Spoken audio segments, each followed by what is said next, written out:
এখন যে ট্রেন্ড আসছে, ইউটিউবে অনেক ভিডিও তো দেখি, এবং ওটা দেখে অনেকে চিন্তা করে যে আরে ভাই এর পড়ার টেবিলটা দেখ, আর এর সামনে ল্যাপটপে ক্লাস চলবে, আমি এখানে নোট করব, নোটটা আবার আইপ্যাডে করতে হবে আমার, বুঝছো, আইপ্যাডে নোট হবে, এদিক থেকে সুন্দর একটা ল্যাম্প জ্বলবে, অ্যাস্থেটিক কিছু খাতা থাকবে, অনেক 10-20 রকমের কলম থাকবে, মানে অ্যাস্থেটিক পড়াশোনা হইতে হবে। পড়াশোনা কোনো অ্যাস্থেটিক হয় না, হ্যাঁ।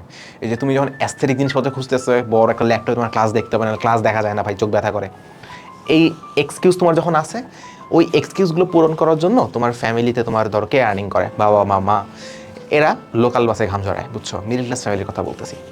বড়লোক হলে তো হইলই, তুমি বলবা তোমাকে দিয়ে দিবে। যদি মিডল ক্লাস হয়, তুমি যদি আবদার করো, অবশ্যই তারা ফিল আপ করার চেষ্টা করবে, আর ফিল আপ করার চেষ্টা করার জন্য তারা অনেক কষ্ট করতে হবে তাদের। সো অ্যাস্থেটিক জিনিস মানেই যে ভালো এমনটা না।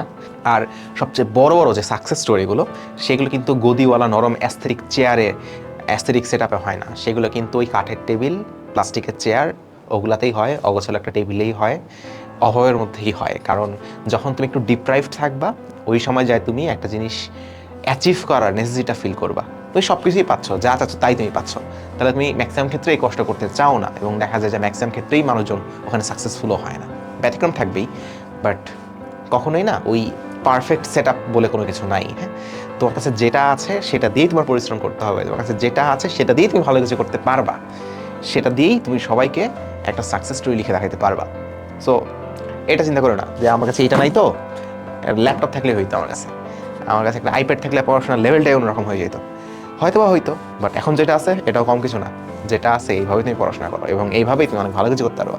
আমরা পড়াশোনা করছি না, করছি তো, আমাদের তো এত কিছু লাগে নাই, এখন ঢং করো না।